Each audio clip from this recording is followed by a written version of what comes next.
Hello everyone, good morning. We are here to present the leader we admire, Leonardo da Vinci. Our theme for mission in this presentation is to turn a group of individuals into a collaborative team that achieves high performance through a shared mission and collective responsibility. Our goal is to develop and apply the personal qualities of effective team leadership for traditional, virtual, and global teams. Our learning objective is to show that many different leadership styles are appropriate in other circumstances, and evaluate these leadership styles and compare their usefulness in certain situations. That a person can be a leader and a follower, and you can even tell by yourself, but all the life learning experiences show it. Who is Leonardo da Vinci? Leonardo da Vinci was born on April 15, 1452 in Vinci, Italy, just outside Florence. Leonardo grew up in his father's home and had access to academic texts which belonged to family members and friends. He was exposed to the long-lasting painting tradition, and when he was 15, his father later on apprenticed him to the workshop of Andrea del Verrocchio in Florence. Leonardo had great talent that he showed off at the workshop from the period 1470 to 1475.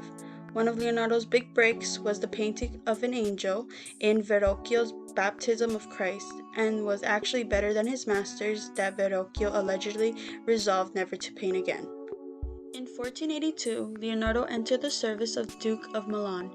He spent 17 years in Milan, but left when the Duke lost power in 1499.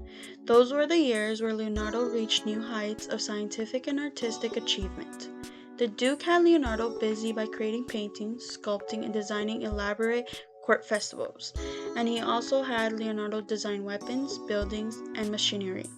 From 1485 to 1490, Leonardo had learned many things including nature, flying machines, geometry, mechanics, municipal construction, canals, and architecture. Leonardo spent most of his time studying science, either going out into nature and observing things, or by locking himself away in his workshop and cutting bodies or pondering universal truths, which ended up him with unfinished projects. He only completed 6 projects within the 17 years, including The Last Supper and The Virgin of the Rocks. Between 1490 to 1495, he started to record his studies in illustrated notebooks, which are now found in museums. His notebooks covered 4 main themes: painting, architecture, the elements of mechanics, and human anatomy. About 1503, Leonardo apparently worked on Mona Lisa. Leonardo was suffering from a paralysis on his right hand, which didn't stop him from painting and writing because he was actually left-handed. Leonardo died on May 2, 1519 in Cloux, France. Leonardo da Vinci's paintings are mysterious as they are famous.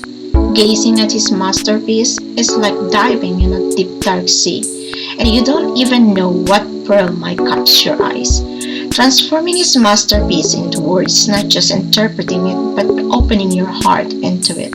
Some people may ask, how can Leonardo da Vinci be a follower at some point in his life, and who his role model influences his life to be the famous painter? There's a lot of explanation, but I can tell you that I swam and go deep on his masterpieces to find out so much meaning in each painting's details. He became an apprentice artist at one point in his life. A follower, Leonardo's artistic inclination appeared early 1468 at 16. His father sends him to honor a laborer with a highly regarded Florence, an artist. He gets a referral from neighbors to extend a network of clients and friends. This kind of referral is how you, by a particular way, break the practice of training. That's how you do things in Florence. He became apprentice at 17 to artist Andrea del Verrocchio at his young age and remained in training for 7 years.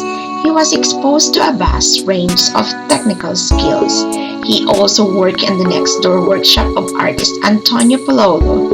They offer evidence of Leonardo's interest and knowledge of technical matters. Even at the peak of his career, he became the master artist through his hard work. Leonardo works on his code driving him to learn all he can to excel beyond his teacher's expectations. Leonardo maintained an extensive workshop in Milan and employing apprentices and students. His history from a simple person to be a phenomenal master of painting, and he learned so much from the people he encountered and never stopped exploring himself. One thing that makes him unique is how he expresses his learning experience as a follower by his masterpiece. For example, his masterpiece, Virgin of the Rocks, the expert deliberate the meaning of every detail. The hidden dog in the backdrop of the painting's Rocky. For Leonardo, the dog on a list symbolizes a man who must obey God, the divine commandment. He won't express his criticism at the time and fear, so he used iconographic language. Leonardo, uses his painting to express his thought and request. According to him, painting is the beautiful that clothes the truth. What challenges has Da Vinci faced in his life or career? What mistake has he made? How has he developed or evolved because of his challenge or mistakes? From an earlier age, Da Vinci had difficult completely tasks, sleeping properly, and was dyslexic, a common trait among people with ADHD. Although it's clear that Da Vinci struggled with ADHD and dyslexia, he managed to pursue his life without worrying about them. The great thing about Da Vinci is that he isn't recognized for overcoming or ignoring any mental illness. He is recognized for being excellent despite his struggles. An unfinished painting by him is prized and reviewed by hundreds of thousands of people every single day. Another unfinished painting is consistent, the most expensive painting even so. His work is recognized today as being the work of a genius. His mental illness may have affected his work, but it can never affect his legacy. The people that go each day to review the Mona Lisa, and they don't care that it's unfinished, but they care about the nature of the piece and the greatness of his work. His legacy still stands, and will likely do as long as the human race is there to remember him. Describe the leader's personality traits, behaviors, and leadership styles.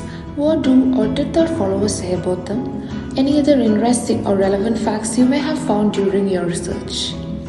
The initial biographers of Leonardo da Vinci portrayed him as a man of great individual enticement, benevolence, and generosity.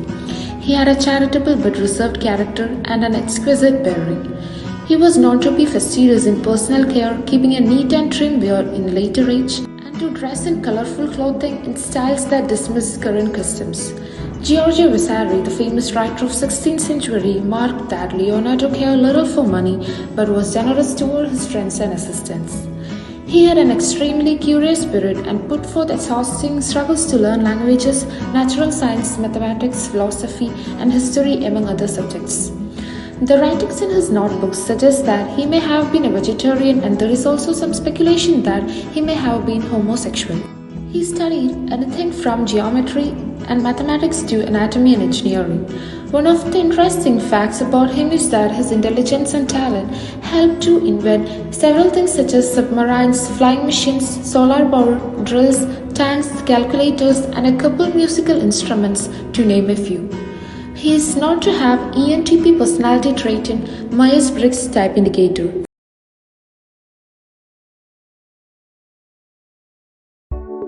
What skills could they further develop or refine to become an even better leader, follower, speaker? He was an artist and scientist. Usually those people don't want to be leaders because they are more interested in their own work. I found an article that notes that many of his paintings were unfinished, and he didn't really build anything that he designed. Maybe it's because he was a perfectionist. If he had not been such a perfectionist and obsessed with his own work and new ideas, he could have been a better leader by seeking perfection not only for himself, but also for others. You may lose sight of the big picture because you care too much about the details. But Leonardo da Vinci is a leader to those who are inspired his work and wants to learn about the knowledge he had about the human body and his observation skills of the world.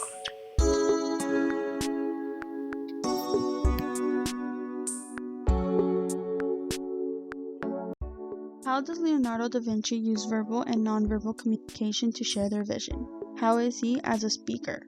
Leonardo was more of a nonverbal communicator than a verbal communicator. He would draw what he studied, and that's what made others admire his work because he would have drawn the unthinkable. He studied and also went out of his way to find out more and record his findings in his notebooks. His notebook had 4 main themes, which were his paintings, architecture, the elements of mechanics, and human anatomy. I believe all artists show their emotions and thoughts through drawings, and that's why Leonardo was more of a nonverbal communicator than verbal communicator. I believe the only times Leonardo would have used his verbal instead of nonverbal was when he worked in the workshop with Verrocchio. He was a very knowledgeable man, which makes him a speaker who is able to communicate in ways which will also teach those about the things he knew about.